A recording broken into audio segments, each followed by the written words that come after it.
Hello students, I am Raman Arora.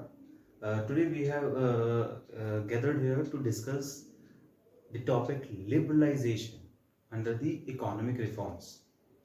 Dear students, if you have referred my last video, we have started the economic reforms by the topic need for the economic reforms.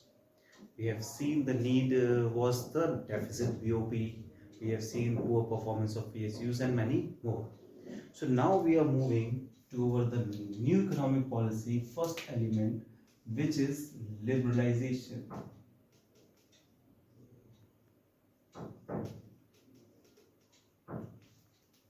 Okay, when we talk about the liberalization, we want to give the simplest definition of it. The simple advice to you is you should have a pen as well as a notebook to prepare your notes so that it will be for your future use. So if you will have it while watching the video, that will be very beneficial for you. Dear students, when we talk about the liberalization, we say that freedom of direct and physical control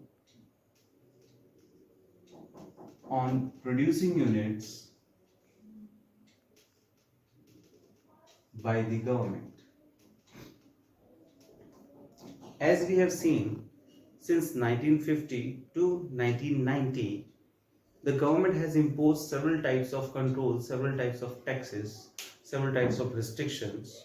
So, liberalization simply means the removal of those direct and physical control imposed by the government. That's it. That is the simplest meaning of liberalization. If you remember, prior to 1991, the government has imposed several types of controls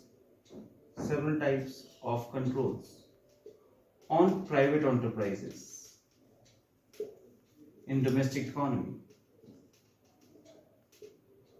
You can take the example of industrial licensing system.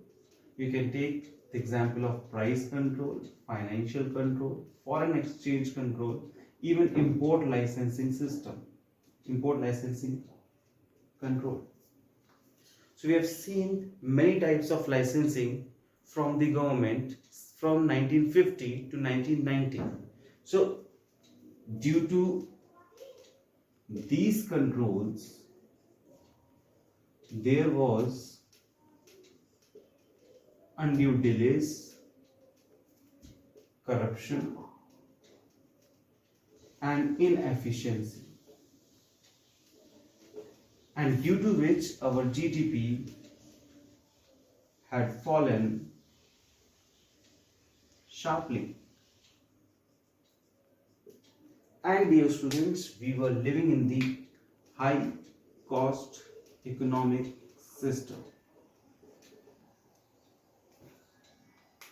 These are the points which we have seen prior to 1991, and therefore, my dear students, liberalization is considered as a key element of new economic policy.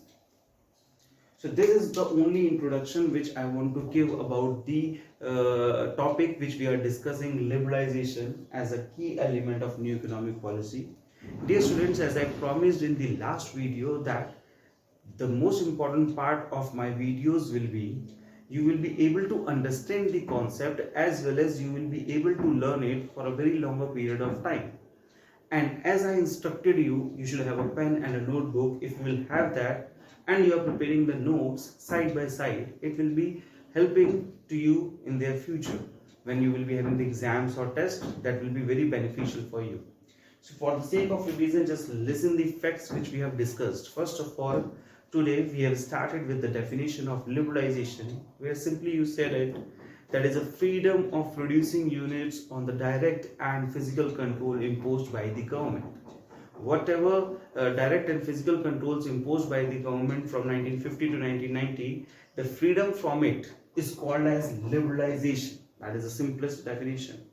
Now we are discussing that what was there before 1990. So prior to 1991, the government of India imposed several controls. They imposed several controls on the private enterprises in the domestic economy. And you can take the example like industrial licensing control, you can take the example as import licensing, we have taken the example of financial control, we have taken the example of foreign exchange control, price control, and many more types of controls were there, direct and physical controls were there at that point of time. And due to these controls, please remember the second point, due to these controls there were undue delays, corruption, and the inefficiency in the economy. And my dear students, the GDP was sharply falling and we were living in the high cost economic system at that point of time. So to cover this up, to solve the problem of these things, there was a policy of liberalization in new economic policy which came into existence. Give me 10 seconds, we will move further. You can revise in your mind while we have a break of 10 seconds. Okay, let's move to the liberalization part. Under liberalization, my dear students, we will be doing the following reforms. The first is industrial sector reforms. The second one would be financial sector reform. The third will be fiscal reform. Fiscal reform. And the last will be external sector reform. Okay, let's revise it once more time. Under liberalization, we will be doing 4 types of reforms. The first would be industrial sector reform. Second will be financial sector reform. Third will be fiscal reform. And the fourth one will be external sector reform. ठीक है बच्चों? Now in this video, we will be only looking to the industrial sector reforms. हम लोग बच्चों यहाँ पे industrial sector reforms को खत्म करेंगे. And we will try to understand as well as learn the concepts which come under this. The topic is industrial sector reforms.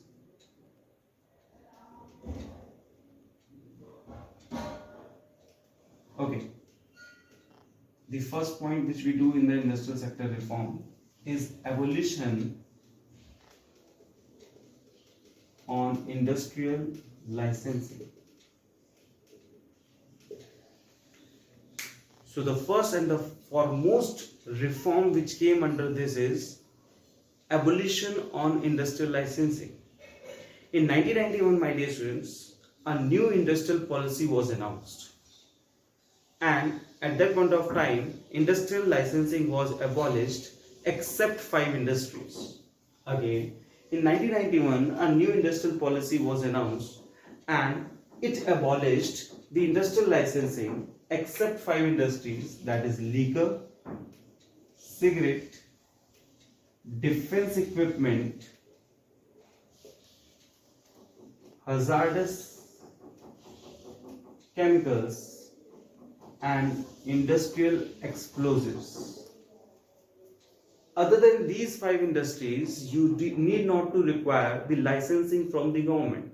Again, for the sake of revision, what are the 5 industries? Yes, liquor, cigarette, hazardous chemicals, defense equipments, and industrial explosives. Other than these 5 industries, we don't require licensing. So for these industries, we were requiring the licensing from the government. Let's move to the second reform. Contraction of public sector. Okay, dear students, in chapter 2, 5-year plans, you could have studied that at that point of time, everything was given in the hand of the public sector enterprises. And 17 industries were reserved only for the public sector enterprises. So under the new economic policy, you can say like that, under the new economic policy, the number of industries which were reserved for the public sector were reduced from 17 to 8. And in 2010 and 11, first of all 17 to 8. And in 2010 and 11, it further reduced from 17 to 3 and only defense equipment, atomic energy, and railways transport was now in the hand of the government, means it further reduced from 8 to 3. So the second point, second reform which came was contraction of public sector. We contracted the public sector. Fine. Let's move with the third one. De-reservation of production areas. If you remember, in the characteristics of small scale industries, we have studied that the large scale industries were regulated and small scale industries were protected and promoted. So in that portion we have studied that the small scale industries, some areas of production were reserved, like that was labor intensive industries. Labor intensive industries were completely reserved for the small scale industries. But what happened after 1991? Many production areas were de-reserved from the small scale industries, and now the market forces were allowed. Now the market forces means demand and supply. Market forces were allowed to determine that what and how much to be produced. How much to be produced, and this means who will take the responsibility. Now the directive policy of the government is removed. Now the market forces are there in the action, and now the market forces will determine that who will take over this production area, the large scale industries or the small scale industries. Now it is not reserved, the production areas are not reserved only for the small scale industries. Okay dear, moving towards the next part when we talk about, that is expansion of production capacity. If you remember, two things were there. One was industrial licensing and the second was production capacity. There was a MRTP Act, Monopoly and Restrictive Trade Practices Act, which was saying that if any private enterprise want to increase his production capacity, they have to take the license and the registration from the government. But after 1991, under the liberalization, industrial sector reforms, it was allowed that the production capacity should be there on the basis of market forces, and now it should be a producer's choice. It should be a producer's choice that what to produce and how much to produce on the basis of market condition. Yes, now the producers need not to take the license to increase their production capacity. Again dear students, let's revise so that everything should be there in our mind. We have started liberalization, we defined it, then we moved to it, the reforms of it. We said that there are 4 types of reforms under which we are doing right now. Industrial sector reforms. Under the industrial sector reforms, we started with the first thing, that is abolishing of industrial licensing. 5 industries we said, other than that licensing was not required. Liquor, cigarette, industrial explosives, hazardous chemicals, as well as the defense equipments. Other than that, we did not require it. The second we have done as the contraction of public sector. In the last few chapters, we have seen that many things were given, many industries were reserved only for the public sector. What happened? They were contracted, they are reduced from 17 to 8, and then it further reduced in 2010 and 11 from 8 to 3. And that is for defense equipments, atomic energy, as well as the railway transport. The third, we said that de-reservation of production areas. What does that mean? It means that the areas of production which we have reserved only for small scale industries, like if you remember labor intensive industries like sugar factories, cement factories, were only reserved for small scale industries. But now the market forces are allowed to come into the action, and there is no directive policy of the government. And at the last, my dear, we have discussed about the expansion of production capacity. Here we have said that the MRTP Act has been removed, that is Monopoly and Restrictive Trade Practices Act, and now this is the producer's choice that what to produce and how much to produce. Both the things are depending on the market condition, and the producer have the right to choose that. Fine. There is one more reform which come under that. If you would like, you can even write that also, that freedom to import capital goods. Yes, prior to liberalization, it was very difficult that we were able to have the import of capital goods. Capital goods are those which help in the further production, like plant and machinery. So just after liberalization from 1991, there is one more reform which is there under the industrial sector reforms only. Yes, we can even import the capital goods. Till here, I hope the things are clear. As I promised, in every video, my dear students, you will get something key points, something different from the book for your knowledge and for the toppers, which could be in use when the examiner will be asking some different things for you. So today I am here with two measures which were there in new economic policy. Basically, dear students, new economic policy is broadly classified in two measures only.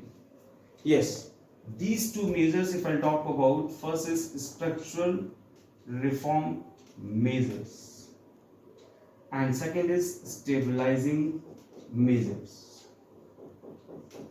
Stabilizing measures and structural reform measures. Let me start with the stabilizing measures. These are referred to short-term measures which aims at first correcting the weaknesses of balance of payment by maintaining sufficient foreign exchange reserves, and second, controlling, you can say checking or controlling inflation. Controlling the inflation by keeping rising prices under control. Yes, in the new economic policy, two measures were there according to which all the reforms came up, and these two reforms are like stabilizing measures. Right now I told you it refers to the short-term measures which aims on two things. First, to correct the weaknesses of balance of payment and to have a sufficient foreign exchange reserves for balance of payment. And second is the problem of inflation, which we have discussed in the last video also. To correct the problem, to control the problem of inflation by keeping the rising price under control. Dear students, when we move to the structural reform measures, first of all it refers to the long-term measures which aims at, first of all, to improve the efficiency of economy, and second, to improve the international competitiveness by removing the rigidityness on various part of industries. Yes, these are the two measures which came for structural reform measures. The first was targeting to improve the efficiency of economy, and the second was targeting on the improving the international competition. And how we can improve the international competition? By removing the rigidityness, by removing the controls, by removing the direct and physical licensing which were there on the private enterprises. So this is one more point which we going to prepare. Dear students, if you liked the video, please subscribe it, as well as if you have any problem, any doubts, even in class 11th and 12th, micro, macro, stats, please write down to me. I'll prepare a video and you can get a help from it. Thank you. Have a nice day.